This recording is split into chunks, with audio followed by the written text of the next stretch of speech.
बिस्मिल्लाहिर्रहमानिर्रहीम and welcome to psychology hub. उम्मीद है आप लोग सब खैरियत से होंगे।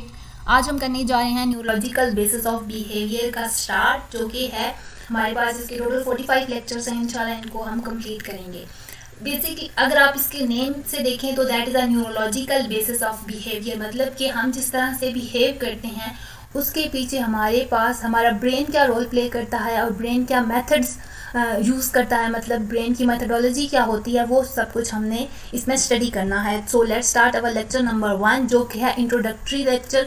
इसलिए मैंने इसकी पीपीटी बना ली है। फिर आप लोग मुझे सजेस्ट करना कि पीपीटी सही रहती है या फिर मैं आपको नोट से ही गाइड करके पढ़ाया करूँ। तो आप मुझे ये वाला लेक्चर सुन के उसके बाद आप मुझे बता सकते हैं कि विद नोट से ही बताऊँ या फिर यहाँ से आपको इंटरेस्टिंग हो जाता है।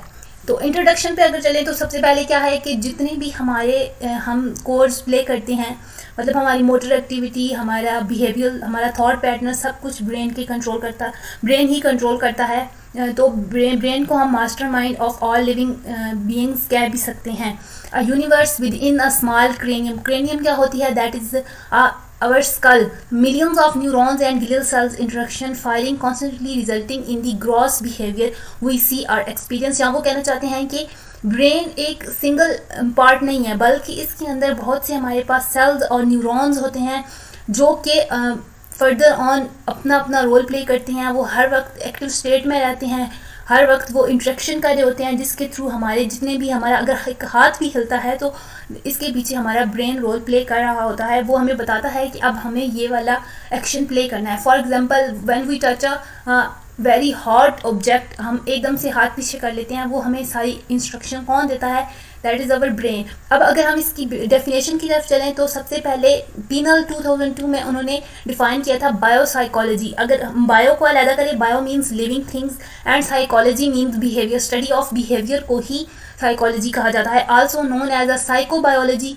Behaviour biology and behaviour neurosciences as the scientific study of biology of behaviour.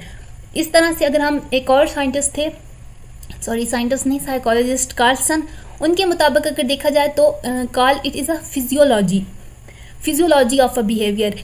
Pinel ने कहा था कि that is a biology of a behaviour, जिसको न्यूरोसाइंसेस हम कहते हैं, जबकि कार्लसन ने कहा था ये फिजियोलॉजी ऑफ बिहेवियर है। Brain and physiological correlates and modulates of behaviour are the domain of a study. अब इन दोनों को जब हम कंबाइन करते हैं तो हमारे पास बिहेवियरल न्यूरोसाइंसेस की डेफिनेशन आती है, that is a study of a brain behaviour relationship utilising all its specialisation and methodology, जो कि मैंने आपको सबसे पहले बता दिया था कि neurobiology of the behaviour, neurological basis of behaviour का क्या मतलब है कि हमने ब्रेन को देखते हुए, ब्रेन की मेथडोलॉजीज को देखते हुए अपने बिहेवियर को स्टडी करना है।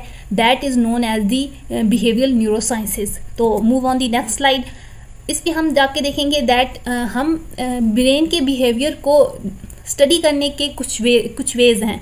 हम उन वेज की तरफ चलते हैं। सबसे पहले एक डिस्क्रिप्टिव होती है, जो कि आप सीधा सीधा डिस्क्राइब करते हैं। आप इसमें हर फंक्शन, ब्रेन जो भी फंक्शन प्ले करता है या फिर रोल प्ले करता है, उसको हमने डिस्क्राइब करना है without interfering in the on going process. क्योंकि अगर हम ब्रेन की बात करें तो अगर मैं अपनी बात करूं बेसिकली, तो मुझे अपनी स्कूल लाइफ में भी ब्रेन वाले चैप्टर्स बिल्कुल नहीं समझ आते थे, वो मेरे ऊपर से गुजर के चले जाते थे। अगर साइंस की, जनरल साइंस की या बायोलॉजी की बात की जाए तो डिस्क्रिप्टिव स्टडी में हमने ब्रेन फंक्शनिंग देखनी है, हमने उसके अंदर के प्रोसेसेस को नहीं पढ़ना होता। जबकि नेक्स्ट इज अ कंपैरेटिव और एवोल्यूशनरी पर्सपेक्टिव। अब कंपैरेटिव क्या, कि हमने कंपेयर करना है, किसको कंपेयर करना है, this is the used to see when researchers are looking for continuity among species as well as why and how changes in behavior and behaviors have evolved and what do they lead to। मतलब हमने different species, जिस तरह से एक animals की species होती हैं बहुत सी, जिस तरह से एम्फीबियंस हो गए, होमोसेपियंस हो गए, इनके दरमियान हमने देखना है कि ब्रेन किस तरह से वेरी करता है, ब्रेन फंक्शनिंग किस तरह से वेरी करती है और वो वेरी क्यों करती है। जब ब्रेन में चेंजेस होते हैं तो उसके बाद वो चेंजेस किस बिहेवियर की तरफ एक स्पीशीज़ को लेके जाते हैं। That is a comparative and evolutionary perspective. जैसे कि एवोल्यूशन होती जाती है तो उसके साथ ब्रेन में चेंजेस आते हैं, हमने उनको स्टडी करना है। तो that is that way of studying behaviour, basically अगर सिंपल वर्ड्स में मैं बताऊँ तो। नेक्स्ट है डेवलपमेंटल और over life span. How does the brain grow from the times of fertilisation to the maturity, ageing and death. मतलब कि एक इंसान की हमने पूरी ऑनवर्ड लाइफ की को स्टडी करना है कि किस तरह से जब वो पैदा होता है, उसके बाद वो थोड़ा सा बड़ा होता है, देन मेच्योरिटी के लेवल, देन एजिंग में ब्रेन में क्या चेंजेस होते हैं, और इन डिफरेंट डेवलपमेंटल स्टेजेस जो होती हैं उनमें हमने सब ब्रेन को ग्रो करते हुए स्टडी करना है। दैट इज हमारे पास ये कुछ ways of studying brain behaviour interactions थी। नेक्स्ट स्लाइड की तरफ चलते हैं, जिसमें हम देखेंगे कि डिफरेंट जो हैं हमारे पास, अगर देखा जाए तो दैट इज हम कह सकते हैं कि हम different ways of studying behaviour को ही हम कंटिन्यू कर रहे हैं। That is experimental and natural studies क्या होती हैं, वो आप सिंपल इसके नेम से ही जाहिर हो रहा है। सबसे पहले क्या है, एक्सपेरिमेंट में आप क्या कहते हैं, आप टेस्ट ट्रायल और प्रॉपर प्रोसीजर होता है, उस चीज़ को हम एक्सपेरिमेंट में स्टडी करते हैं, जो कि हम लैब्स में करते हैं। और अगर ये दूसरे अगर सोशल साइंसेस की बात की जाए तो लैब्स ज़रूरी नहीं होती, बल्कि आप जाके एक कम्युनिटी में भी कर सकते हो। लेकिन आपकी जो वो चीज़ें होती हैं, जितने भी सब्जेक्ट होता है वो आपके कंट्रोल में होते हैं, आप उनको मैनिपुलेट कर सकते हो, इंडिपेंडेंट और डिपेंडेंट वेरिएबल्स को। ये समहाउ अगर आप इस लेवल पे आ चुके हो, अगर बीएस साइकोलॉजी की बात की जाए तो ये फिफ्थ नहीं 6th का है सब्जेक्ट, तो आप को अच्छी तरह से पता होगा कि सब्जेक्ट क्या होता है और इंडिपेंडेंट और डिपेंडेंट वेरिएबल्स क्या होते हैं। तो इतनी ज़्यादा डिटेल में मैं इसलिए नहीं जा रही। Next is a wild natural studies क्या होती हैं। नेचुरल स्टडी या नेचुरल ऑब्जर्वेशन एक ही चीज़ होती है। वो क्या होती है कि आपने अपने एनवायरनमेंट में कोई भी चेंजेस नहीं करनी और आपने उसको अफेक्ट किए बगैर जस्ट ऑब्जर्वरशिप की तरह ऑब्जर्व करना है कि चीज़ें किस तरह से हो रही हैं। That is known as a natural study. आप अपने सब्जेक्ट को आप अपने डिपेंडेंट और इंडिपेंडेंट वेरिएबल्स नहीं होते, बल्कि आपने जस्ट देखना है और उसके बाद आपने ऑब्जर्व करना है। ये कुछ था। इसके बाद आ गया नेक्स्ट मोलर एंड मॉलिक्यूलर। ये बहुत ज़्यादा इंपॉर्टेंट है, काफ़ी दफ़ा ये पेपर में आ जाता है। अगर मिड्स की बात करें तो ये तकरीबन पिछले पेपर्स की बात की जाए तो ये हर स्टूडेंट का आया हुआ था, मतलब एक आध को छोड़ के मैक्सिमम का ये क्वेश्चन आया हुआ था, मोलर एंड मॉलिक्यूलर में डिफरेंस। अब मोलर आप खुद देख लें, molar views focuses on a group of networks neurons or neuroanatomical areas where is the molecular में क्या होता है, मॉलिक्यूलर छोटा यूनिट है जबकि मोलर बड़ा यूनिट है। तो आप इस तरह से इसको देख सकते हैं। मोलर में आप ग्रुप ऑफ नेटवर्क्स, मतलब न्यूरॉन जो होते हैं वो एक नेटवर्क के तौर पर काम करते हैं। एक न्यूरॉन दूसरे न्यूरॉन को सिग्नल भेजता है। जैसे जैसे हम आगे बढ़ेंगे तो आगे जाके मजीद ये बहुत सी चीज़ें रिपीट भी होंगी। तो न्यूरॉन्स के ग्रुप्स को हमने स्टडी करना है, जबकि मॉलिक्यूल में हम एक मॉलिक्यूल को स्टडी कर रहे होते हैं और एक सिंगल इम्पल्स का ब्रेन की बिहेवियर के साथ रिलेशनशिप को फाइंड कर रहे होते हैं। तो ये बहुत ज़्यादा इंपॉर्टेंट था, इसलिए मैं यहाँ पे कोट करना ज़रूरी समझा। Next is a range of behaviours. अच्छा, यहाँ पे मैंने क्योंकि ये पीपीटी आपके नोट्स से ही बनाई है, तो रेंजेस ऑफ बिहेवियर में ऐसा कुछ खास नहीं है याद रखने वाला। यहाँ पे आपको अगर आप अपने नोट्स पे देखें तो वहाँ भी जस्ट यही था कि बिहेवियर हमारे रेंज करते हैं। सबसे पहले एक सिंपल बिहेवियर होता है जो कि हर एक इंसान का मतलब सेम होता है, जिस तरह से ईटिंग हो गया या फिर आपके दूसरे बायोलॉजिकल नीड्स हम कह सकते हैं, ईटिंग, ड्रिंकिंग, प्यास लगना, ये वाले। उसके बाद हमारे पास थोड़े से कम्प्लेक्स बिहेवियर आते हैं जिनमें आपकी थॉट पैटर्न्स थोड़े बहुत थॉट पैटर्न्स, और उसके बाद आपके पास उस कम्प्लेक्स बिहेवियर में आता है आपकी बायोलॉजिकल, आपकी सेक्सुअल नीड्स आ जाती हैं इसमें, और थोड़ा सा हम सिंपल बिहेवियर से थोड़ा सा एक स्टेप ऊपर जाते हैं। इसके बाद आ जाता है मोर कम्प्लेक्स बिहेवियर। इसमें आपके थोड़े से और मजीद थिंकिंग, रीजनिंग और मेमोरी के कुछ कॉन्सेप्ट्स आ जाते हैं कि आपने उनको हम मोर कम्प्लेक्स बिहेवियर में काउंटर करते हैं। तो ये इतना ज़्यादा इंपॉर्टेंट नहीं था ना, इसमें कुछ खास याद रखने वाली चीज़, सिंपल सी बात है, इसलिए मैंने इधर ज़्यादा मटेरियल नहीं डाला इसके बारे में। नेक्स्ट इज न्यूरो साइंसेज क्या होती हैं। ये एक मतलब कीड़ा है जहाँ पे न्यूरो साइंसेज को बहुत ज़्यादा वैल्यू की जाती है और ये बहुत ज़्यादा जल्दी से ही ग्रो कर रहा है। इन 21st सेंचुरी सबसे ज़्यादा काम, मतलब इसको कहा जा सकता है कि the century of a brain. In the middle of the 1970s, brain scientist Wallenstein wrote a book, Brain Control: Predicting Possibilities Emanating from the Study of the Brain. In 21st century की अगर बात करें तो यहाँ पे बहुत सारा work हुआ है एज कम्पेयर टू प्रीवियस जो हमारी सेंचुरीज गुजरी हैं उनको अगर हम देखा जाए तो 21st सेंचुरी में बहुत ज़्यादा काम हुआ है। और अब ब्रेन को मतलब न्यूरॉन्स की फंक्शनिंग, ये सारा कुछ आपके पास अब अवेलेबल है। इतने माइक्रोस्कोपिक लेवल पर भी स्टडीज़ होती हैं। तो next is issues in neuro sciences. अब जब न्यूरो साइंसेज की हम बात करते हैं तो इसमें कुछ इश्यूज आ जाते हैं। सबसे पहला इशू क्या है कि लोकलाइजेशन वर्सेस इक्विपोटेंशियलिटी। अब सबसे पहले आपको समझना चाहिए कि लोकलाइजेशन क्या होती है और इक्विपोटेंशियलिटी क्या होती है। लोकलाइजेशन मीन्स, मैं थोड़ा जल्दी बोल रही हूँ तो ये भी आप कोट कर दीजिएगा कि आप बहुत जल्दी बोल रही हैं, तो मैं थोड़ा से आहिस्ता आहिस्ता बोलने की कोशिश तो करती हूँ कि आपको मतलब चीज़ें अच्छी तरह से क्लियर हो जाएं। लोकलाइजेशन मीन कि एक जो भी आपका न्यूरॉन है, एक ब्रेन के अंदर जो भी एक पार्ट है, वो किस जगह पे प्रेजेंस है और वो आया कि वो किस तरह से काम करता है। क्या वो अकेले काम करता है या फिर 2-3 पार्ट्स या 2-3 जो ब्रेन के अंदर पार्ट्स हैं वो इकट्ठे काम करते हैं। इसको कहते हैं लोकलाइजेशन वर्सेस इक्विपोटेंशियलिटी। पोटेंशियल से निकला है इक्विपोटेंशियलिटी, मतलब कि इनके दरमियान पोटेंशियलिटी इक्वल है या नहीं। पोटेंशियलिटी मींस कि क्या सारे जितने भी हमारे पास ब्रेन के एरियाज़ हैं, न्यूरोकेमिकल, न्यूरो एनाटॉमिकल एरियाज़ हैं ब्रेन के, वो सारे सेम कैपेबिलिटी के हैं या फिर कुछ ज़्यादा रोल प्ले करते हैं और कुछ कम रोल प्ले करते हैं। ये हमने स्टडी करना होता है।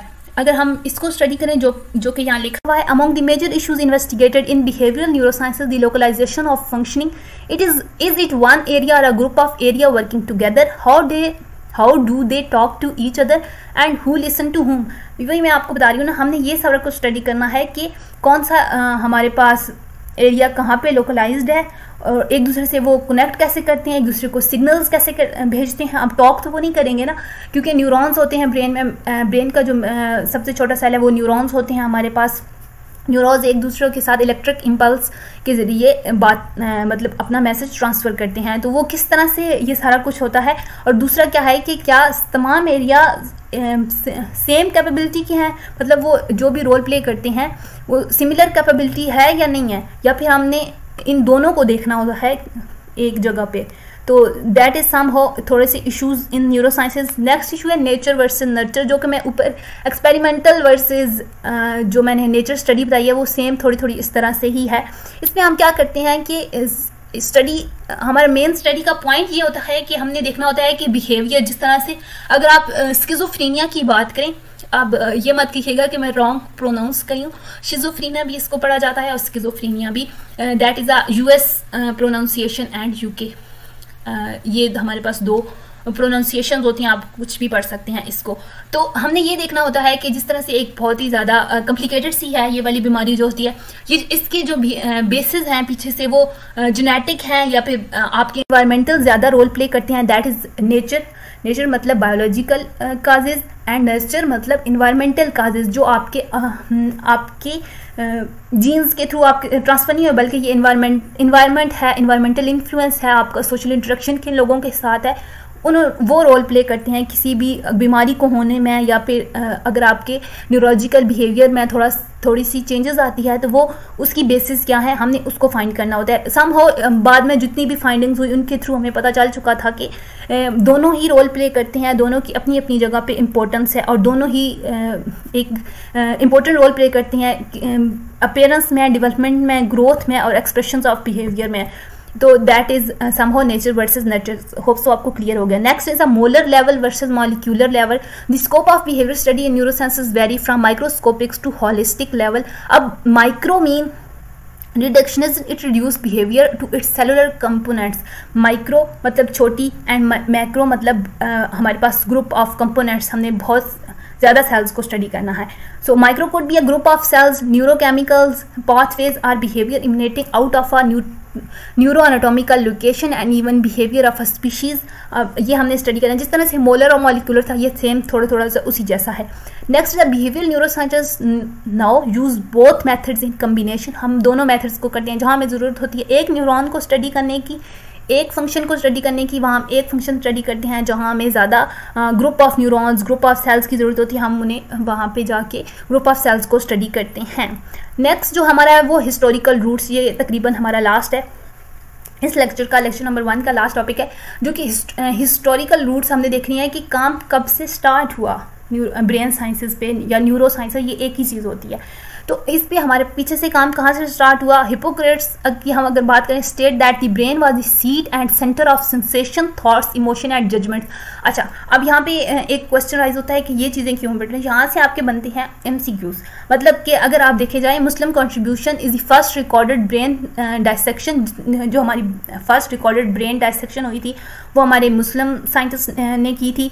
तो उसके बाद उन्होंने ही सबसे पहले ब्रेन के हिस्सों को नाम दिया था, दैट इज़ उम्मुल दिफा, जिससे को हम स्कल कहते हैं ना। अगर सिंपल लैंग्वेज में बताऊँ, हमारे पास जो क्रेनियम होता है, जो खोपड़ी होती है, उसको उम्मुल दिफा मतलब कि हार्ड प्रोटेक्टिंग कवर, एंड जो हमारी इन अंदर की चीज़ें हैं इनको कहा गया था फ्रिजाइल मदर या फिर इनर कवरिंग भी इसको कहा जाता है। बाद में इनका नेम चेंज होके डोरा मैटर वगैरह इस टाइप का कुछ नाम था, अभी मेरे जहन में नहीं आ रहा। डोरा मैटर और इस तरह के डोरा मैटर एंड दैट उम्मुल दिफा जो कि है, इसका भी कुछ ऐसा ही नेम था। तो उनको वो नेम दे दिए गए थे, वो आगे हम पढ़ेंगे इंशाल्लाह अगले लेक्चर्स में। नेक्स्ट इज फ्रांस गाल presented the concept of phrenology. अब जैसे कि अभी मेरे माइंड में आया है कि ये जो MCQs था वो बहुत ज़्यादा रिपीट हुआ था जब हमने पेपर दिए थे। दैट इज़ कि कॉन्सेप्ट ऑफ फ्रेनोलॉजी किसने दिया था? दैट इज़ फ्रांस गाल। तो ये जो छोटी छोटी सी चीज़ें, छोटी चीज़ें मैंने हाईलाइट की हुई होती हैं, ये सारी हाईलाइट करने का एक मकसद होता है। मतलब अब मैंने बोल्ड में लिखा हुआ है तो इसका मकसद ये है कि ये MCQs में आया था या ये इंपॉर्टेंट है। मेरा मकसद यही होता है कि आपको मतलब फालतू की चीज़ें ना पढ़ाई जाए, जस्ट इंपॉर्टेंट चीज़ें पढ़ाई जाए, आपका कॉन्सेप्ट क्लियर हो जाए। क्योंकि ये एक थोड़ा सा टफ टाइप का सब्जेक्ट है, मुझे लगता है टफ टाइप का सब्जेक्ट, क्योंकि मुझे ब्रेन की केमिस्ट्री वगैरह में बिल्कुल भी इंटरेस्ट नहीं है। सो ये फ्रांस गाल थे जिन्होंने कॉन्सेप्ट ऑफ फ्रेनोलॉजी दिया था, और उन्होंने ही सबसे पहले the bumps on the cranium were also a part of formal theory. जो हमारी क्रेनियम पर छोटे छोटे बम्प्स होते हैं उनको भी उन्होंने अपनी थ्योरी में शामिल किया था। उसके बाद उन्होंने ही जो हमारे 2 हेमोस्फीयर बहुत ज़्यादा इंपॉर्टेंट रोल प्ले करते हैं ब्रेन स्टडी में, जो कि जो कि कॉर्पस कोलोसम से ज्वाइंट हुए होते हैं। 2 हेमोस्फीयर, लेफ्ट हेमोस्फीयर एक होता है और एक राइट हेमोस्फीयर होते हैं। इनका भी फंक्शन हम आगे जाके इंशाल्लाह ज़रूर पढ़ेंगे। तो इन दोनों का भी उन्होंने कॉन्सेप्ट दिया था। नेक्स्ट जो हमारे हैं दैट इज़ फ्लोरेंस। उन्होंने 1800 में फर्स्ट एक्सपेरिमेंट किया था on ablation of avians brain. He demonstrated a loss of function with damage, मतलब कि अगर आपके ब्रेन में कुछ किसी जगह पे चोट लगती है तो उससे फंक्शनिंग पे क्या असर पड़ता है। और कॉन्सेप्ट ऑफ इक्विपोटेंशियलिटी को भी इन्होंने ही मतलब दिया था।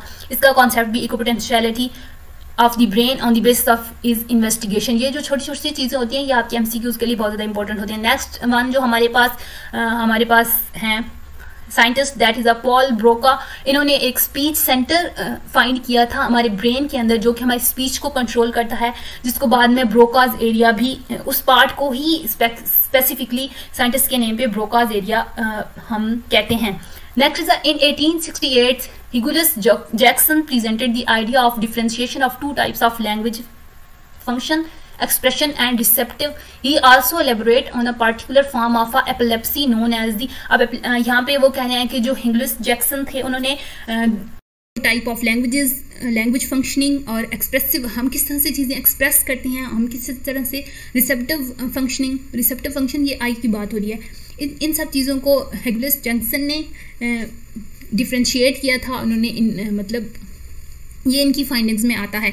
और उसके बाद उन्होंने एपिलेप्सी की एक फॉर्म जिसको हम जैक्सन सीज़ियर कहते हैं, उन्होंने वो भी फाइंड की थी। एपिलेप्सी मीन्स मिर्गी। In late 1800, Renix presented evidence for control of receptive speech in temporal lobe. हमारे temporal lobe जो है वो हमारे पास receptive speech अब यहाँ पे आप कहेंगे ये क्या होती है, इस मैं बताती हूँ। उसके बाद इस एरिया को भी साइंटिस्ट के नेम पे रेनिक्स एरिया कह दिया गया। Receptive speech that is temporal lobe जो है वो हमारी बेसिकली स्पीच और लैंग्वेज पे काम करती है। दैट इज़ हम जैसे कोई चीज़ देखते हैं उसके बाद हम हमारे माइंड में उसका नेम आता है, देन हम उसको बोलते हैं। ये सारी चीज़ें जब हम आगे जाएंगे तो ब्रेन फंक्शनिंग में हमारे पास लोब्स हैं, 4 लोब्स हैं, टेम्पोरल लोब, पैरिटल लोब, उनमें आप ज़्यादा डिटेल से इन सारी फंक्शनिंग को पढ़ेंगे। नेक्स्ट जो हमारा है दैट इज़ द जो कि हमारे पास प्रोमिनेंट नेम है जिन्होंने एक तो नोबेल प्राइज़ लिया था, that is the Gazzaniga and Sperry. इन दोनों ने 1960 में अपने काम की बुनियाद पर उनको नोबेल प्राइज़ दिया गया था। नेक्स्ट जो हमारे बिहेवियरल न्यूरोसाइंसेस के फादर कहा जाता है दैट इज़ लेस्ली एंड हेब।